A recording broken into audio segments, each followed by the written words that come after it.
पाहिजे, आपण बोलताना कसं बोलतो ते त्याच्यावर लक्ष ठेवलं पाहिजे. आपण मृदू असावी भाषा, हवा असावी आणि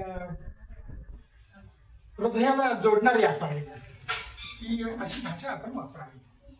त्याच पद्धतीने मग आपण मनाने संयमित असायला पाहिजे.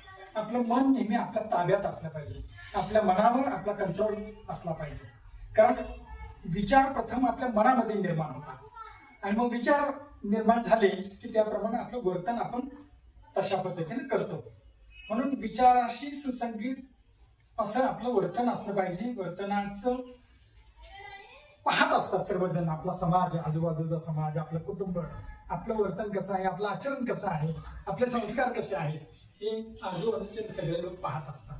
म्हणून आपलं आचरण देखील आपलं चांगलं असतं. आणि आपण कायेला सुद्धा जे आपण कर्म करत असतो, क्रिया करत असतो आपल्या शरीराने, त्या सुद्धा आपल्या व्यवस्थित असायला पाहिजे. त्यामध्ये आपण कुठल्याही प्रकारची हिंसा करू नये, कुठल्याही प्रकारचं खोटं बोलणं म्हणा किंवा ज्या पंचशिलेमध्ये जे सगळं सांगितलं ते आपण आपल्या शरीरात सगळं करत असतो.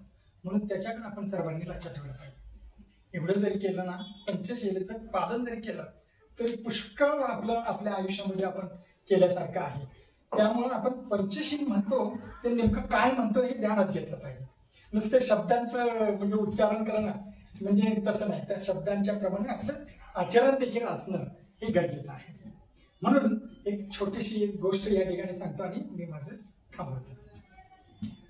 एका गावामध्ये एक व्यक्ती राहत असते आणि त्या व्यक्तीनं बरंच म्हणजे तपस्या केलेली असते, तपश्चर्या केलेली असते, साधना केलेली असते आणि असा गुण आपल्यामध्ये निर्माण केलेला असतो.